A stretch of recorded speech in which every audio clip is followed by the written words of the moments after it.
My name is Jeff Hovey. I'm with the Fuels Institute, and welcome everybody to this discussion on medium and heavy duty vehicles. Some housekeeping stuff. Feel free to enter in questions into the chat during this.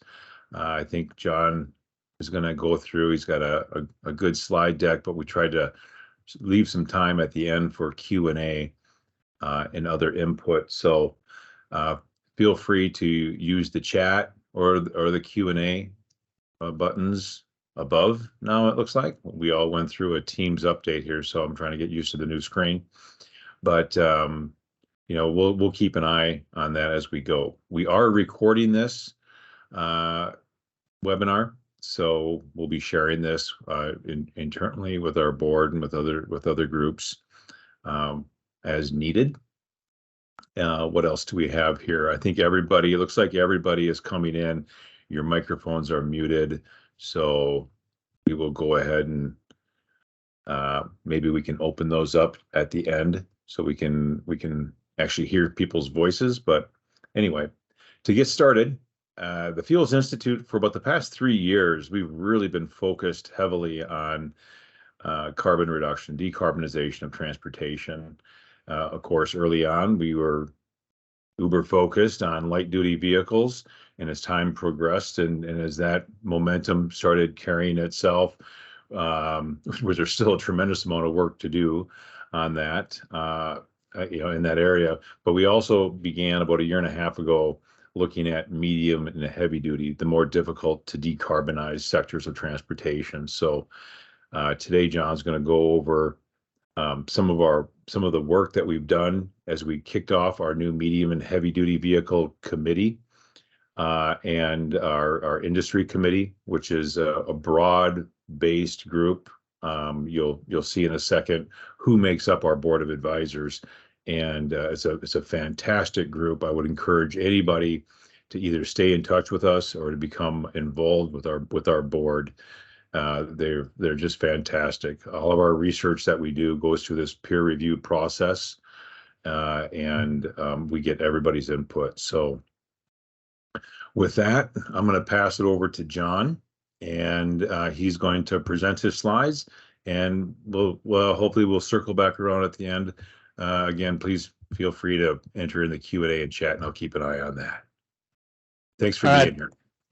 Thanks, Jeff. Appreciate it. And thank you all for joining us today. As Jeff said, we've got several slides to go through today. The main focus here is on policy considerations. And before I get into it, I just want to make it perfectly clear. Fuels Institute does not advocate. So we don't get into what policies should be implemented or whether a policy proposal is good or bad. But we found that there was a lot of momentum going forward in medium heavy duty regulatory discussions. And we thought it'd be very helpful if we were to bring together the perspective of our membership and the medium and heavy duty committee and the board of advisors to provide some perspective on if we're going to start regulating medium heavy duty vehicles, there are certain things we need to think about. And we presented this to policymakers just to provide them that perspective. So as they start looking at how do you reduce emissions from these vehicles, how do you make sure that the policies being presented are balanced, effective, and not disruptive to commercial operations, because the delivery of services and products is so critical to our economy. The impact of a poorly designed regulatory approach for this sector would have a larger impact on the economy as a whole than a ill-designed policy that affects light-duty vehicles. So we really thought it was important to bring some of these considerations to bear. With that said, Jeff mentioned our board of advisors. We have more than 60 organizations represented on the board. And when we started the Fuels Institute 10 years ago, the goal was to have a inclusive and objective body so we can provide some unbiased research. And if you look at the icons here, the logos here, we range from major oil companies to electric vehicle charging companies to hydrogen vehicle manufacturers to traditional engine manufacturers to retailers to biofuels to national lab engineers, you name it. It basically is the whole spectrum of the transportation sector. And we do this because when we go through a peer review process, if there's something biased, that is not the way we want our research to be unbiased, somebody on the board is going to flag that for us. And so we're pretty confident the research we're doing is fairly objective and fact-based because of the diversity and inclusivity of our board. And we're continually trying to expand that breadth of perspective to make sure that we're giving the best objective insights to the transportation energy market we possibly can. So with that, let's get into the conversation today. About 2 years ago, we started kind of sharpening our pencil, said, what do we stand for? We don't advocate. So why do we exist and what are we focused on? And over the last 2 years, if you've been paying attention to our research agenda, it's become a little more focused on decarbonization. And the reason being is because that's the direction we're heading. It's not something we're advocating for, it's just that's reality. Global governments, domestic governments, state governments, the financial services industries, customers are all starting to look at this with very specific focus on carbon mitigation. And so we've talked about, regulatory structures. You've got ZEV mandates in Europe and Canada and California and other countries. You've got a whole bunch of pressure from investors to make sure that you're taking advantage and doing what you're supposed to be doing to reduce your impact on the environment. We have customers starting to pick and choose who they do business with based on who shares their values. You have employees saying, I don't want to work for a company that doesn't share my values. And I'm just amazed by that, because when I was a kid trying to get a job, all I cared about was, will your check bounce or will it cash? And I didn't really care what your values were, because when I'm 17, 18 years old, didn't really have any values. That's changing. We're starting to see a lot more pressure. We're starting to see in business, your customers you do business with are asking you for what's your environmental plan.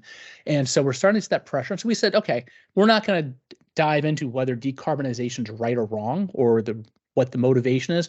We're going to focus on how do we do it. And so you're starting to see a trend in some of our research in terms of looking at pragmatic, feasible, and applicable strategies and how they can be developed and brought to the market to achieve decarbonization objectives in a way that benefits society, that benefits consumers and businesses, to make sure there's no unforeseen complications and consequences that could derail the ability for these policies and these programs to be successful. We've always believed that if a program hurts consumers, it will fail. And so how do we balance those objectives? A lot of what the research we're doing today. The financial pressures are significant. I mean, BlackRock started this several years ago. And at the time when I put this slide together, they managed $10 trillion in assets. And they said we need to start addressing and transition to net zero today. After, I think it was COP23, something like that, in Glasgow, the financial services industry came together and formed the Glasgow Financial Alliance for Net Zero. These are organizations that control $130 trillion in managed assets. And when you look at their document, their organization document, in there it says that they want to develop programs so that climate is at the heart of every financial decision. And that's really important because that kind of money moves mountains. And so we need to be paying attention to where those services are.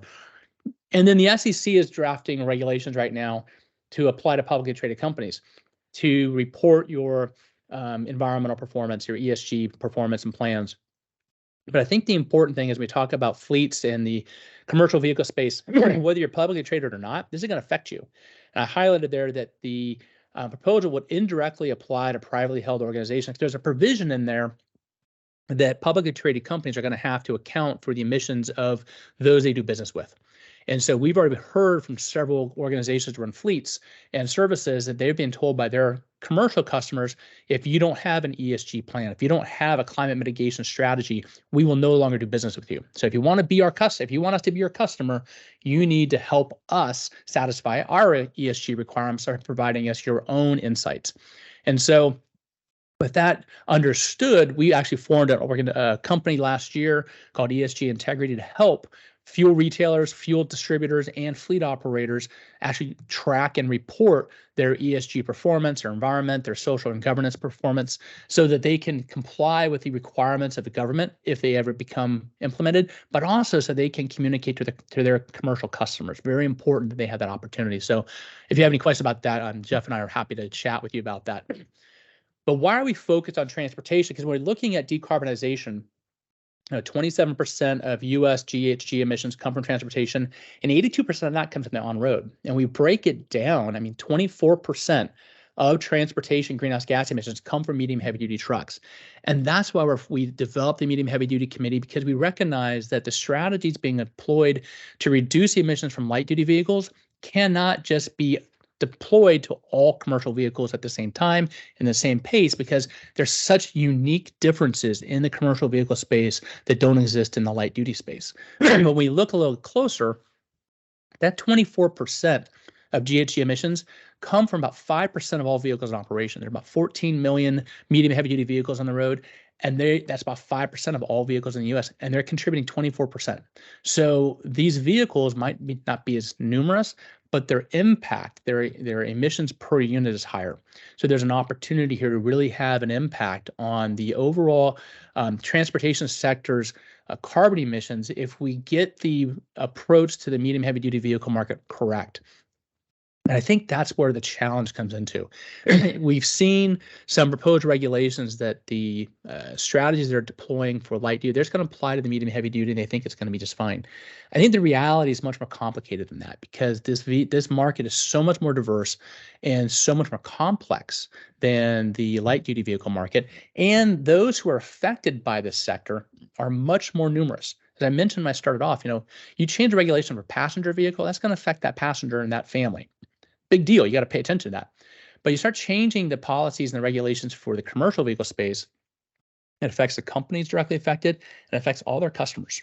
And so we have to make sure that we're protecting the interest of consumers and the recipients of services while we're still pursuing a lower carbon transportation sector. So we mentioned, Jeff mentioned, I mentioned that we're taking this seriously. We formed the medium heavy duty vehicle committee last year. We published the easiest, hardest commercial vehicles to decarbonize. A lot of that paper is going to be presented today, really kind of breaking down the sector. And that was our first foray into the sector. And what we wanted to do is say, look, clearly articulate the complexity of the market, the diversity of the market, identify opportunities and challenges that are unique to this sector, so that we're starting to discuss policies and regulations. We can do so with completely open eyes to understand what the ramifications are. And then late last year, we published the policy considerations, which will also form a lot of the content in today's presentation, really is the focus of what we're trying to talk about. So I think the first study from April last year teed up this policy considerations paper. And then we're looking at doing a total cost of ownership analysis of different strategies. We're trying to raise some funds for that. Once we get funding ready to support that research, we'll go ahead and commission that. But I think what we want to, with that, the concept is, a lot of times we talk about a decarbonization policy or strategy as what's the economic impact on the industry as a whole.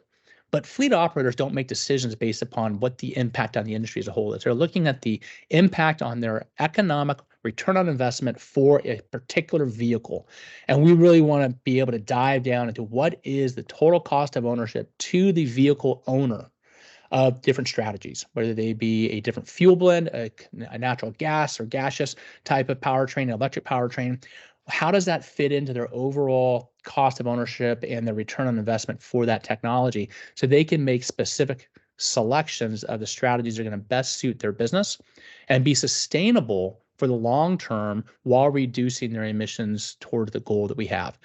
So we're hoping to get the funding for that this year and get that research project launched, because I think it'd be a huge contribution to the discussions about how we move forward with decarbonizing the sector. I've mentioned this before, and this is a slide I use in most of my presentations. They're not just bigger light duty vehicles. They are very complicated. They serve a different purpose. They are application specific, duty cycle specific. They're significant customization. All those factors need to be taken into consideration. You can't just assume that, okay, scale it larger and you'll take care of medium and heavy duty. It doesn't work that way. And we start looking at the breakdown is very important. Here's the other thing we have to think about. Medium heavy duty vehicles stay on the road a long time. So this is an upcoming research project that we have that just got through the first round of peer review at our board. It's in design now. We'll go back for a peer review again before we release it. But it shows how long vehicles survive, and it's based upon Oak Ridge National Laboratory data. And you look at the light duty vehicles, and 16 years into life, 50% of light duty vehicles stay on the road. So we keep hearing the life cycle about 12 years, but when we look at the whole industry, half of the vehicles manufactured today will still be on the road in 16 years, and some of them will be on the road for 30 years.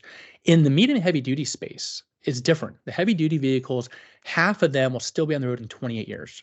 And we don't even have an end date on this slide, because you think about it, 28 years from now, vehicles entering the market today still going to be around. So when we think about why we need to focus on this, keep in mind, if you're concerned about climate change, carbon emissions stay in the atmosphere for more than 100 years.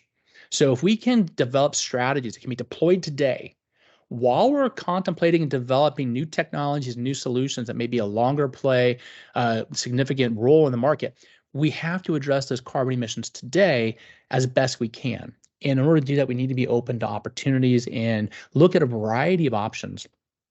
That's the only way we're going to have a meaningful impact on carbon emissions from this sector.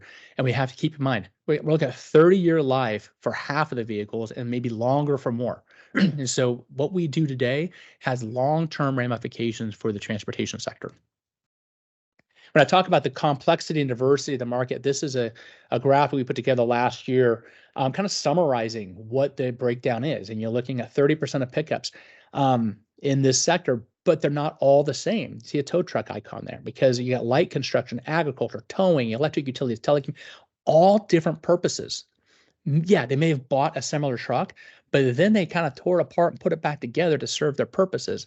You've got different types of trucks for regional cargo. You got tractor trailers, you got vans, buses, all these different technologies, all these different vehicles, starting with the same base, but serving different purposes and different functions.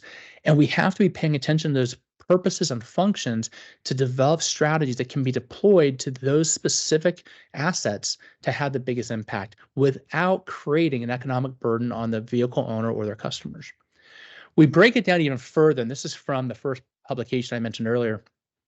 And you can see greenhouse gas emissions in yellow, share of greenhouse gas emissions from the sector, and then market share in red.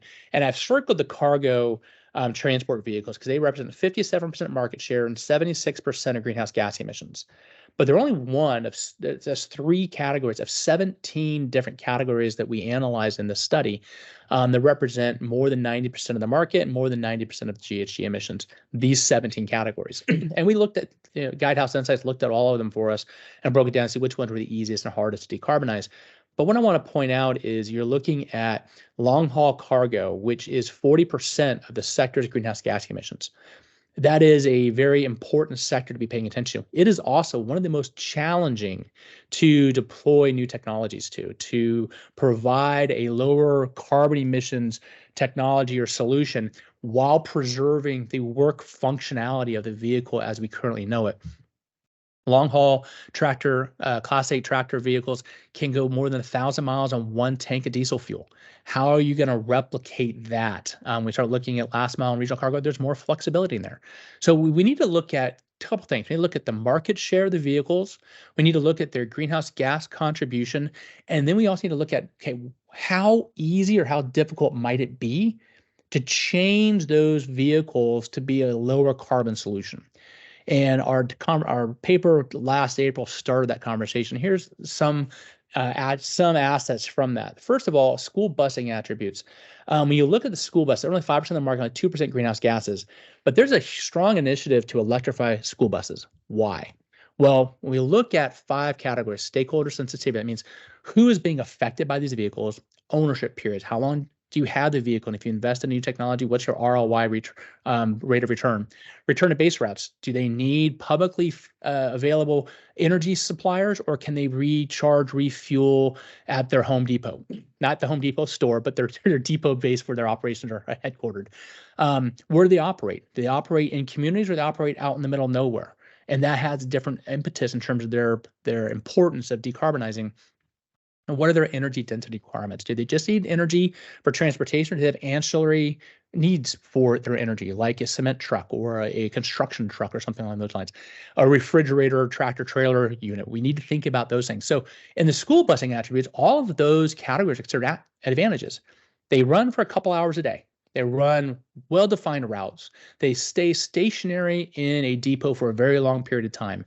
There are benefits of replacing a louder diesel engine with a cleaner, quieter propulsion technology like electrification because they're in communities, they're in neighborhoods, they're going down the streets. Kids are on board. So there's so many different positive attributes. In addition, if we get to a situation where we have net metering and we could have stationary storage in these buses of electricity that can be redeployed to the grid during peak hours, another great advantage. So electrifying school buses makes a lot of sense for a lot of reasons. That's why they're all listed as advantages. When you start looking at long haul cargo on the bottom here, you see stakeholder sensitivity is neutral because a lot of these are sometimes in urban areas, sometimes they're out in the middle of nowhere, and how many people are paying attention to it. There's a high rate of small owners and operators. That's going to be challenging. So it's a very different ownership mix.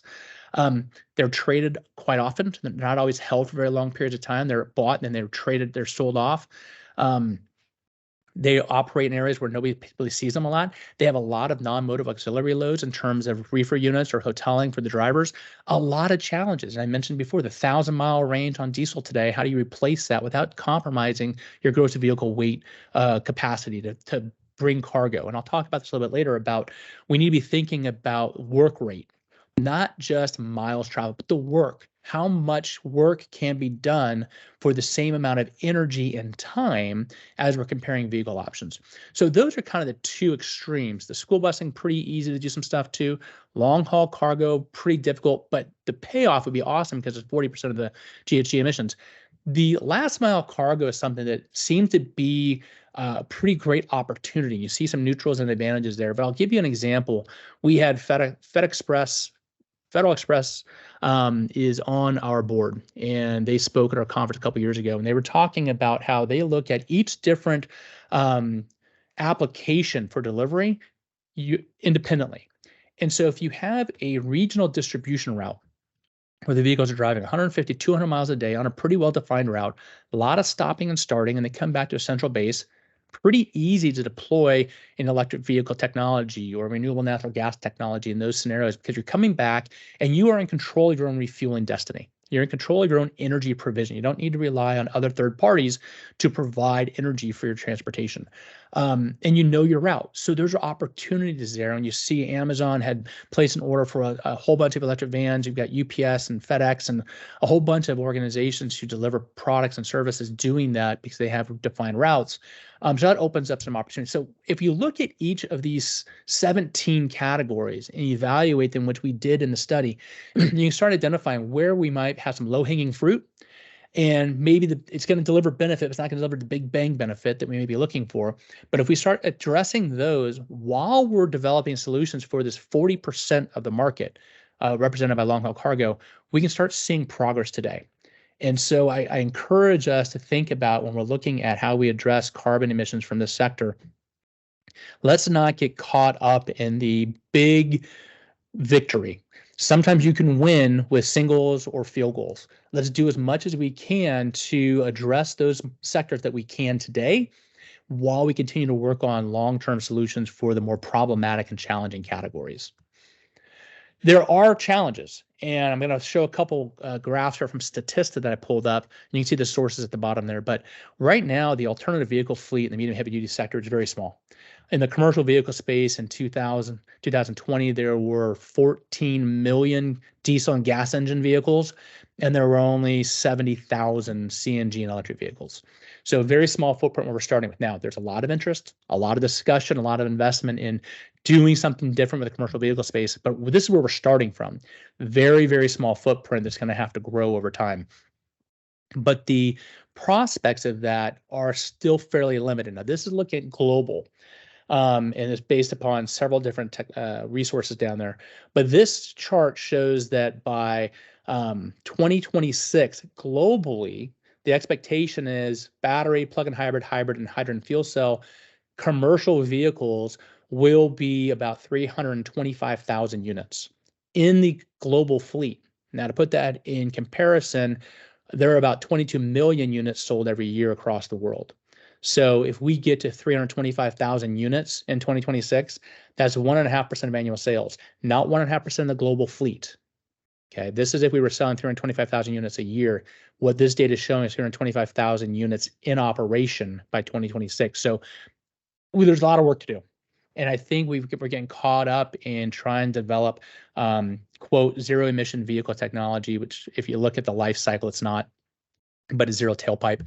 You need to look at life cycle emissions, and we need to look at the application. We need to look at the duty cycles, and we need to start thinking about how do we actually move the needle, accelerate this rate of adoption of alternative transportation solutions, whether they be liquid fuel in a combustion engine, which we can get to pretty close to net zero with that today using a renewable diesel and a high efficiency diesel engine. We can get to close to zero, and we shouldn't say that that's not enough, because we're going to need that solution long term while we bring on new technologies.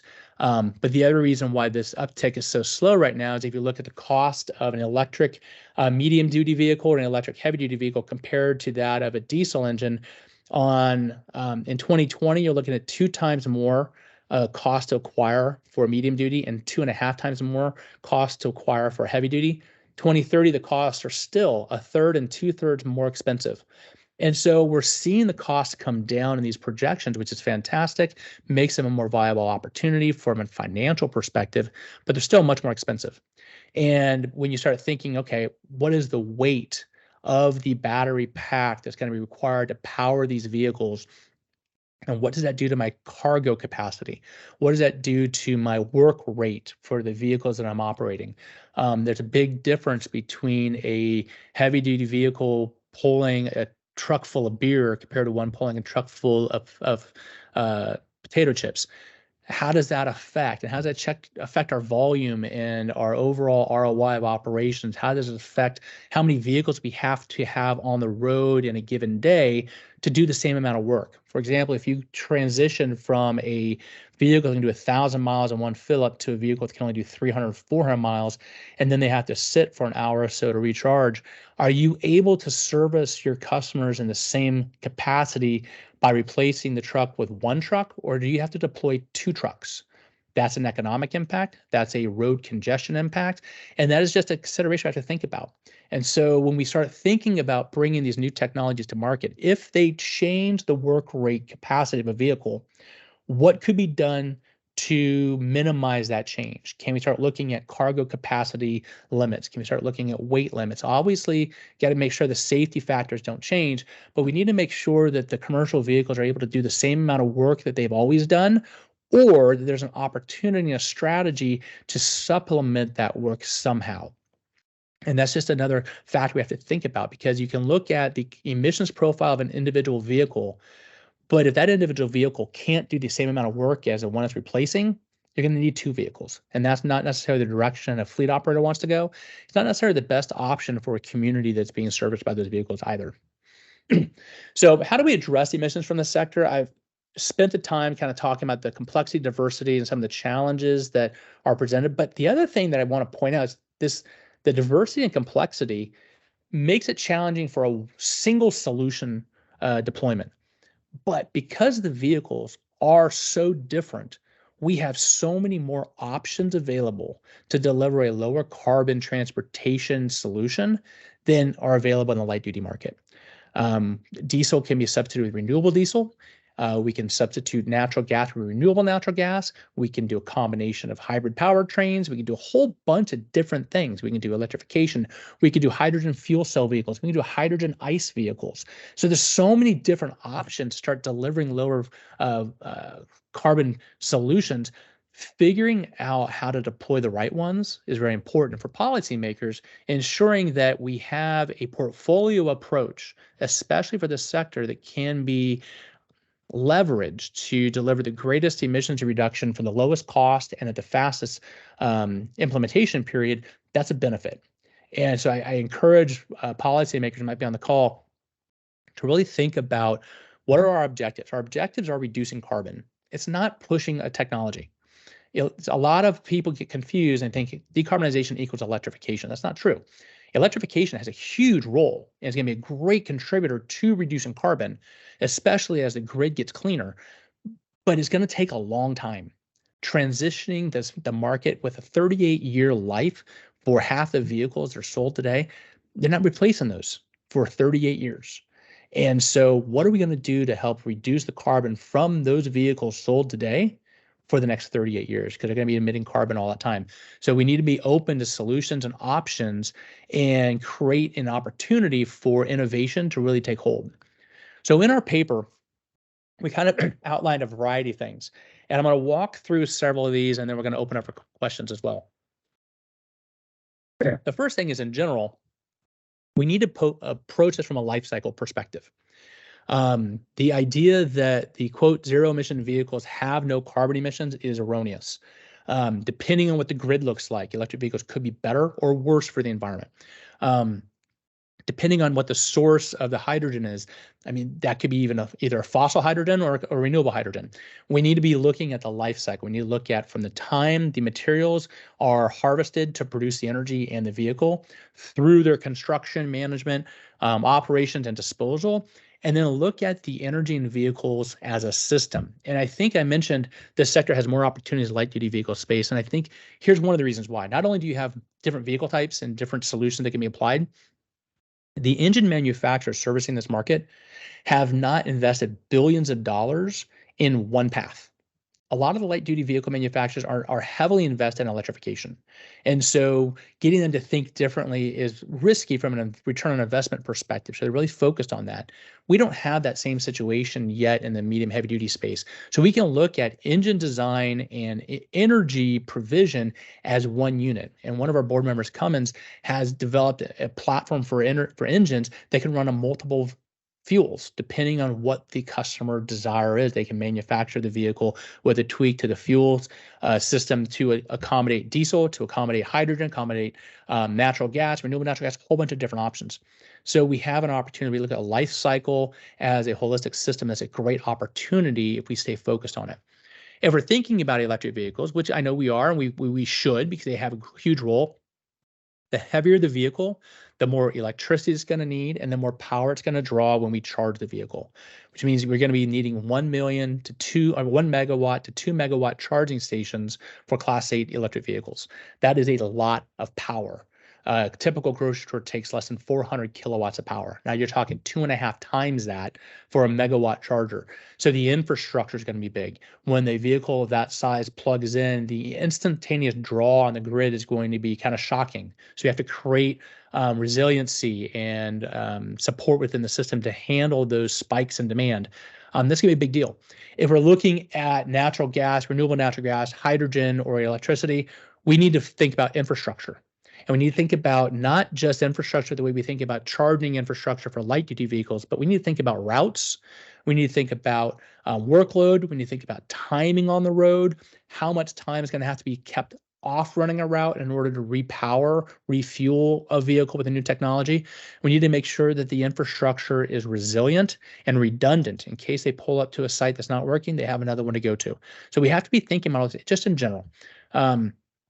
Now, when we think about the fleets themselves, we have to think about the utilization. I've spoken a lot about their duty application, duty cycles.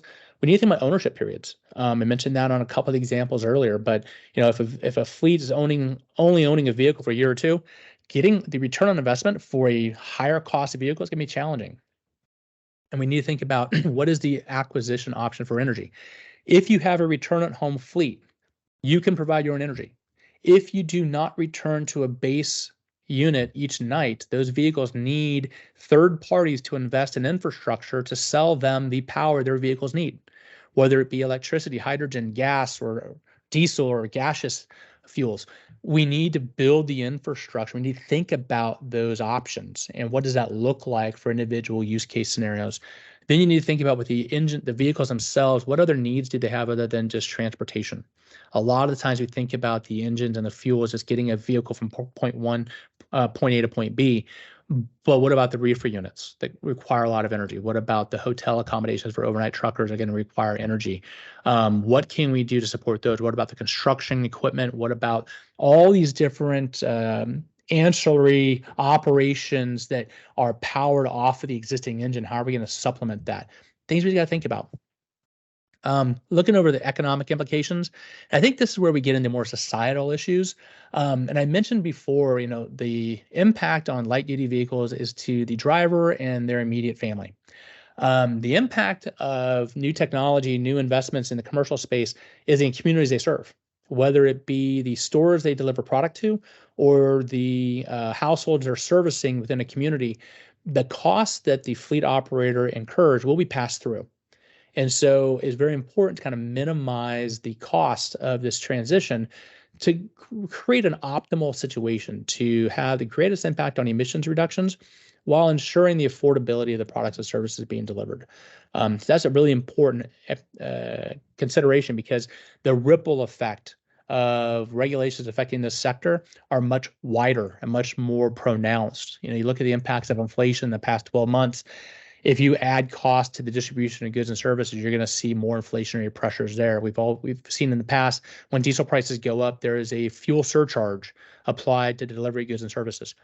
That would be the same situation here as we start requiring different technologies. Cost of vehicles is critical.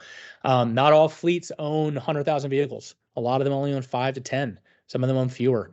I had a stat in a report in our report here that shows that I think 95% of fleet vehicles are owned by companies with 10 or fewer vehicles. It's a really sobering stat. It shows that we're really dealing with for the most part, a very small business market here that does not necessarily have the capital available to invest in much more expensive technology. So understanding that diversity and the different ownership profiles is important. Also thinking about, what about the used vehicle market? Now, I talked about fuel for legacy vehicles here. 38 years on the road, we got to make sure we're taking care of those with the fuel. We also need to make sure that the used vehicle market, because if I buy a vehicle now and I sell it next year, that customer may hold the vehicle for much longer, and they're going to continue to buy used vehicles. And so we need to make sure that as we create policies, and even if the policy is saying we're going to push for this type of technology, and by this date we're going to transition all new vehicles, has been proposed in some sectors, we need to make sure that the fueling industry, the industry that provides the diesel fuel for the legacy fleets, is also being given a signal to stay in business. If you're giving them a signal that your product is going to be phased out over time, you may be leaving a lot of those legacy vehicles stranded. So we want to make sure that we're continually evaluating the availability and affordability of transportation energy, both for new vehicles being introduced to the market as well as the legacy vehicles, because so many small businesses are going to rely upon that liquid fuel distribution system to support their operations, support their customers and their communities. And if we create signals that basically start weeding out that sector before those vehicles are retired, we're going to find ourselves in a very difficult situation. We need to make sure that we're providing energy for all of them. And finally, I kind of alluded to this earlier, but I want to really harp on this a bit. There's vehicle work rate considerations. In our paper, we talk about vehicle inventory miles traveled and vehicle weight. This is really critical because a fleet operator's ROI is really contingent on how much work they can do for the cost. And if we're going to reduce the miles traveled available because of a new powertrain technology, how are we going to supplement that? I mentioned before, do we have to deploy 2 vehicles, 1.5 vehicles? What is the supplemental capacity that a fleet operator needs to invest to still satisfy their customer needs? And then can they afford that? Okay, so that's one scenario. The other scenario is if we are putting shorter range or we are adding heavier weight to the powertrain, what does that do to our load capacity? Not only do we have gross vehicle weight restrictions, we also have length restrictions, height restrictions, a variety of things. Can we start thinking about deploying strategies for powertrain and fuel consumption emissions? But at the same time, how do we harmonize that to offset the workload implications that might come with it by changing some of those load restrictions? For example, if I'm going to put a different powertrain on a vehicle that carries a light unit, a light product, but that light product takes some space, and so it's going to fill up the existing size restrictions of the tractor the trailer I'm allowed to pull, can we provide variability in terms of height restrictions on those trailers, based upon the load they're carrying, and start certifying load restrictions and size restrictions based upon the weight and the product being carried on a regular basis. We're just this is not necessarily a proposal. This is saying, hey, these are things we need to be thinking about. If we're going to increase the weight of the powertrain, that's going to reduce the amount of load you can carry in your trailer.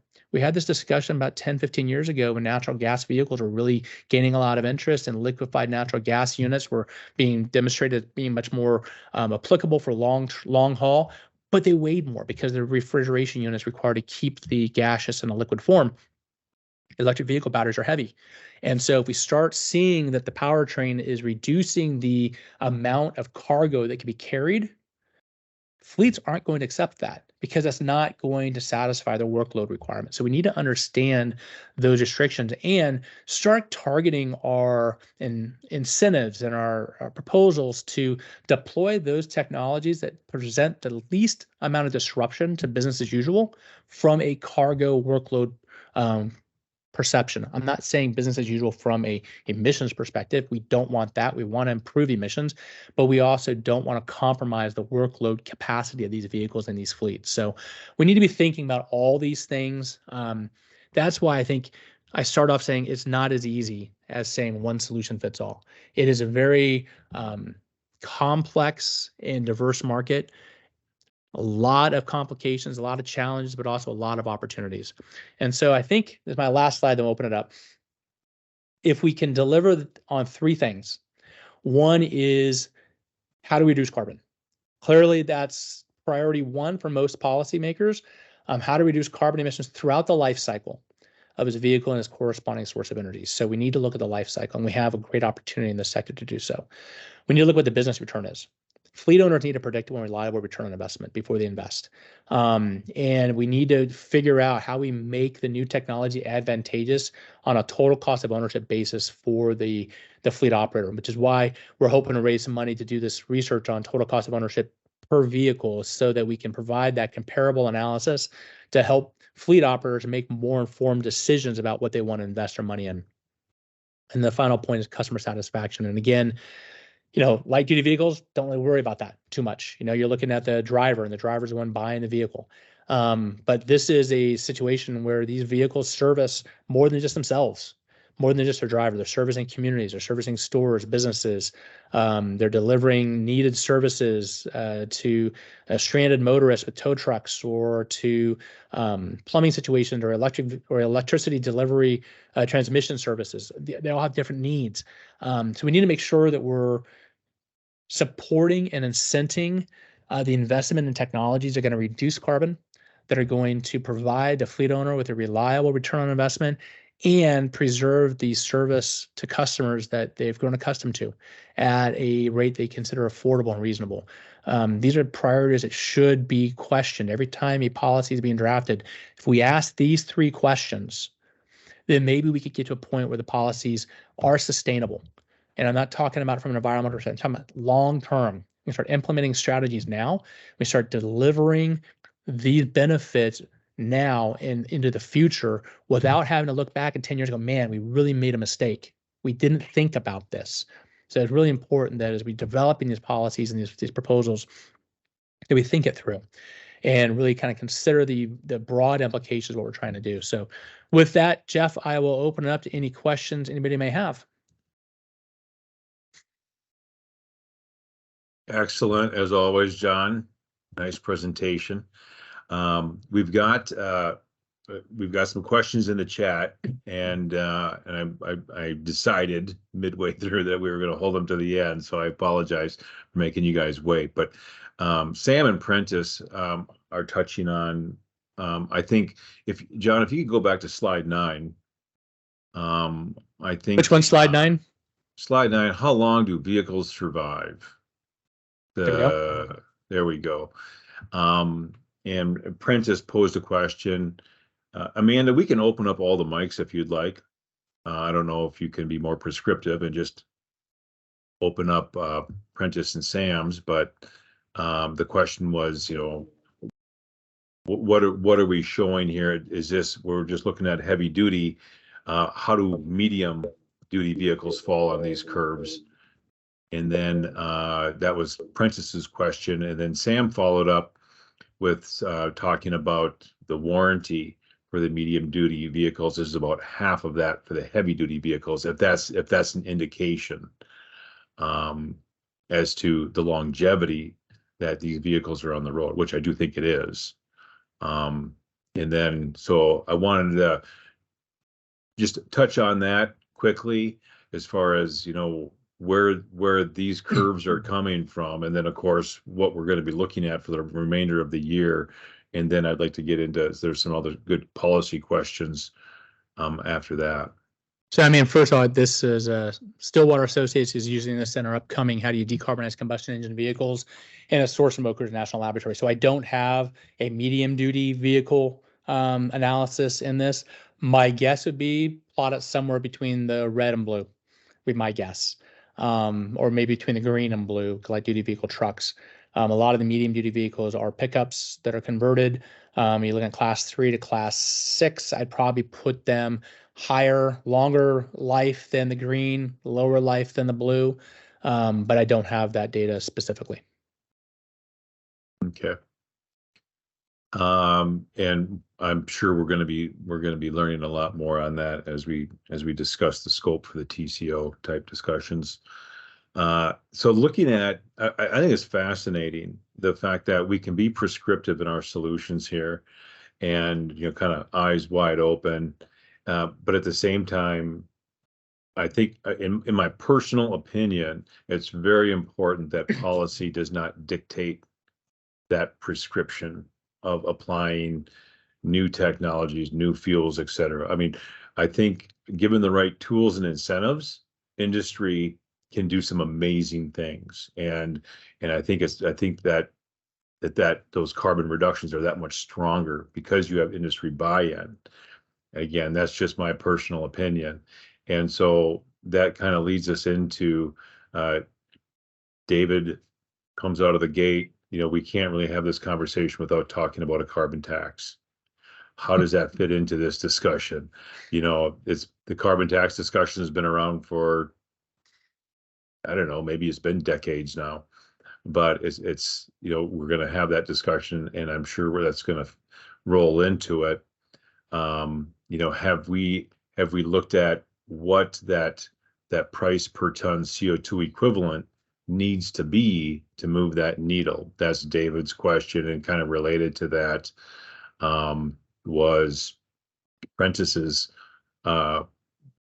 question on, you know, is there a model that incorporates all the different issues that need to be considered in establishing such a policy for decarbonizing medium and heavy duty? And I got, you know, I got some answers on that, and I know we're all kind of, some of us are very involved in some of those discussions right now. But John, I'll just put those out there right now for you. Okay. Thanks for making that simple and not complicated for me to try to respond to. On the carbon tax side, you know, there is a lot of discussion about that. You look at European Union, the carbon tax ranges from like 7 cents a ton to like $250 a ton or something like that. It's a huge range, and each country has developed their own plan. We did a study about 3 years ago where we looked at what would be the implications for $40 per ton impact, because there were legislation introduced in the Congress to impose a carbon tax, and it was somewhere around those range. My concern with the carbon tax in general is, what are we using the revenue for? If we are collecting a tax on carbon and we're reinvesting in reducing carbon emissions, I think that's probably a pretty solid public policy idea. What we saw in all the proposals in Congress a couple of years ago was take the tax and then refund the tax to the disadvantaged stakeholders that are going to be hurt by carbon tax. So you saw a lot of refunds and incentives and subsidies coming out of that revenue. So it's a little challenging for me to think that if we're going to impose something that's going to hurt consumers, maybe there's a better strategy. Now, we keep talking about in another environment that Jeff and I are involved in is, how do you quantify the value of a carbon credit if there's a credit trading program? And it's similar to saying a carbon tax, but it's not necessarily just a government tax receipt redistribution of the revenue. It is a incentive to encourage industry to reduce their carbon emissions throughout the supply chain, and allowing other sectors to benefit from that. So I think that's a different approach, but clearly, what is the value of carbon and what value does it have to really incentivize people to reduce their emissions? And I think that's where I think a lot of policymakers run into challenge is it's just easier to mandate rather than to create market incentives. But the market incentives would provide a longer term, more viable long-term solution, in my opinion. And Jeff, there was one other topic you brought up other than carbon tax. What was it? I should have been taking notes, but no. So there, Prentice added in, and Sam, I see your hand up. I apologize. I'm kind of a noob when it comes to this stuff, but Prentice was also adding, does anyone have a model that incorporates all the different issues that you just talked about? Yeah, I think the easy answer is no. You think about all the issues we raised, I think it'd be interesting to have something like that. We have learned, and I've just, for those of you on the call, you may think I'm an idiot because I didn't know about this, but the GEM model at EPA, the greenhouse gas emissions model, that's used for medium heavy duty vehicle certification. It's a simulation model that can incorporate a variety of different technologies being applied to a vehicle and equate what the GHG profile would be. It can be amended to include lower carbon energy and see what the implications would be of that. So you take a model like that can incorporate dozens, tens of dozens of features and variables, because the variables are almost infinite in the sector. Apply them to a model, including the energy that's being used by the vehicle, and come out with what's my carbon emissions reduction, and project what that carbon emissions might be as a vehicle ages through its life cycle, because things will change. That type of tool, hugely important, especially when we're trying to do a systemic approach, vehicles and energy together for life cycle carbon emissions. You combine that with Argonne's GREET model that really identifies the carbon intensity of different fuel products on a life cycle basis, and you start having a tool to start running simulations to see, okay, what strategies make most sense. The economic modeling is another tool that needs to be developed. But I think, at the very least, what we're trying to do with our research right now is raise awareness of the variable concerns that need to be addressed. In my opinion, nothing is insurmountable. I believe we can overcome any challenges that stand in front of us, but we have to know what those challenges are in advance. Because if we don't, we're not going to be able to clear them. And so we're trying to just raise awareness to foster the conversation so that if we make decisions on a policy, at least we're doing it with full knowledge and awareness of the decisions we're making and the potential implications it may have. Yeah. Prentice asked one more question, and it gets to, you didn't have it up, but I think it's in your deck, slide 21. The title of it is "There is no one clear solution." Basically, Prentice was saying, is there a list of pros and cons for different technologies? and so, yes, we did dive into it. We got a long ways to go, but John, you want to respond to that? Prentice, I love it when you ask questions. I always have something, and I have something prepared. I don't like when you ask me questions. I don't have anything prepared. So we didn't include this guy. Jeff and I were talking earlier. We're going to go a little long. We thought these slides that I have here in the appendix would be good for discussion. This comes from the easiest and most difficult vehicle to decarbonize study we published last year, and it really looks at key strengths of liquids and gases, electricity and hydrogen. And I'm looking at, the challenges are with liquids and gases is how do we create and make the feedstock available to deliver low carbon fuels? And I think we can deliver low carbon fuels, especially if we're doing a life cycle. Carbon capture sequestration at the biorefinery provides huge opportunity to bring these fuels to net zero or even below zero in some scenarios. So getting those fuels to market is critical.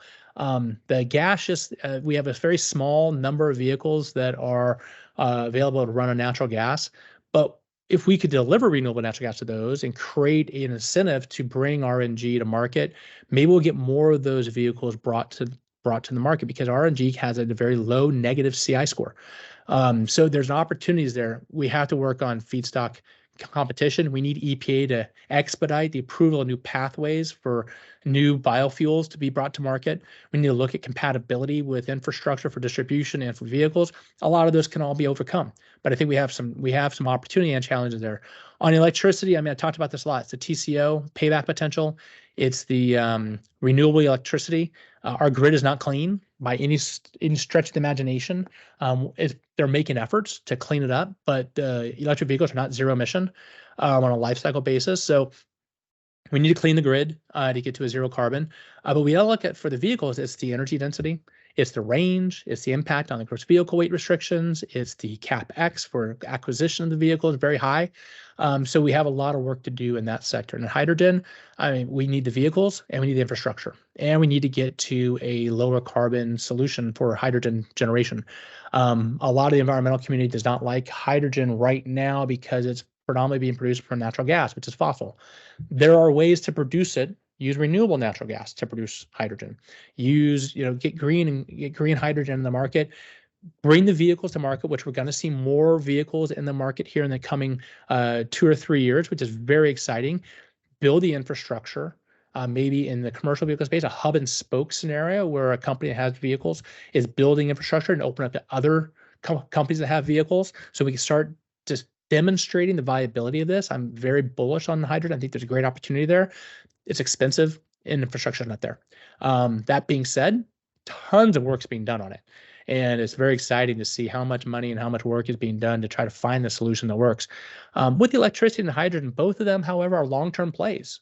Because you have to replace the vehicles that are in operation today, it's going to take decades before we see significant change in emissions profile from the sector by bringing new technology vehicles to market. We need to do that. We need to bring both the electric vehicles and hydrogen vehicles and whatever else comes new in the next 5 to 10 years or later. We need to continue bringing those new technologies to market and supporting them because they have huge upsides. But if we do that without focusing on the existing fleet and the existing combustion engines that power the economy, we are completely abrogating our responsibilities. And so it has to be that portfolio approach of solutions. We're going to be serious about reducing carbon from the sector. Yeah. Sam, I did not forget about you. Did you still have a question? Yeah, John, when it comes to your last point, I agree with everything you said there. But what I don't understand, the solution that makes sense for the near term for long haul trucking would be hybrid solutions, which could benefit a reduction of 20 to 30% greenhouse gas, as well as the ability to use renewable fuels in that segment. But absolutely no one is talking about that possibility. And I understand the need for a portfolio, but I don't understand why that's not. Yeah, I haven't heard. Agree with you. I have not heard a whole lot about anybody investing in hybrid solutions for this sector. And quite frankly, the discussion on hybrid solutions for the light duty vehicle has quieted because of the fixation with fully electric. Even though hybrid vehicles with, as you mentioned, a low carbon fuel, huge opportunity. Our study on light duty life cycle is hybrids are 30% less carbon intense than combustion engine vehicles over the life cycle, compared to 41% less for electric vehicles based upon today's grid. The combination of hybrid with a low carbon fuel would be a huge step forward. The challenge I see is not only to your point that we're not hearing about anybody building them, but even if they were, we still have to replace the fleet. So the adoption curve of that's going to take some time. Some believe that it's an interim step that should be bypassed to go straight to electrification. I'm not necessarily of that mindset because you still have to build the infrastructure. With a hybrid, you don't need the infrastructure. But we have to flip the fleet to bring those vehicles to market. And if nobody's building them, we're never going to flip the fleet. Mm-hmm. So what do we do in the interim? It really is a fuel solution. We haven't done a life cycle analysis of the medium heavy duty market. We did one on the light duty space, and 73% of the life cycle emissions of a light duty vehicle come from the fuel. And so if we can deliver more renewable diesel, or renewable gasoline for a lot of the medium vehicles, if we can bring higher biofuel content to the market, if we can reduce the carbon intensity of those biofuels, if we can reduce the carbon intensity of the diesel coming out of the refinery and the gasoline coming out of the refinery, which we can do, if we apply a life cycle approach, the opportunities to pull carbon out of the system get much more expansive. And it's not a numbers game. It's not a shell game like some argue. But if we look at carbon emitted anywhere in the process, from harvesting materials to disposing vehicles and fuel, then we have to approach it from this perspective. If you were to replace some of the energy used at a refinery, biorefinery, with renewable energy, change the natural gas streams to renewable natural gas, change some of the diesel generators and make it a clean electricity you can reduce the carbon intensity of the base product coming out of the refinery and biorefinery. And that reduces carbon. And that's the goal. This idea that all carbon reduction actually comes from the vehicle is misplaced. We have to enable technologies from the oil fields and the biofuel feedstock fields, all the way through the process, all the way to distribution, all the way to the disposal of the final product. If we do that, we start accounting for those carbon reductions at every step of the process. Our opportunities to hit net zero by 2050, which seems to be the goal, are amplified. And some don't like that. So, well, you're just perpetuating the use of fossil fuels. And my response is, if our goal is zero carbon and we can use fossil energy with renewable energy and vehicle technology to deliver zero carbon over life cycle, what do you care? And that's where this difference between decarbonization and electrification runs into a conflict. We need to open up the conversation to allow all those opportunities and to encourage those combinations of fuel and engine and vehicle technologies and solutions to work together to really deliver sustainable solutions.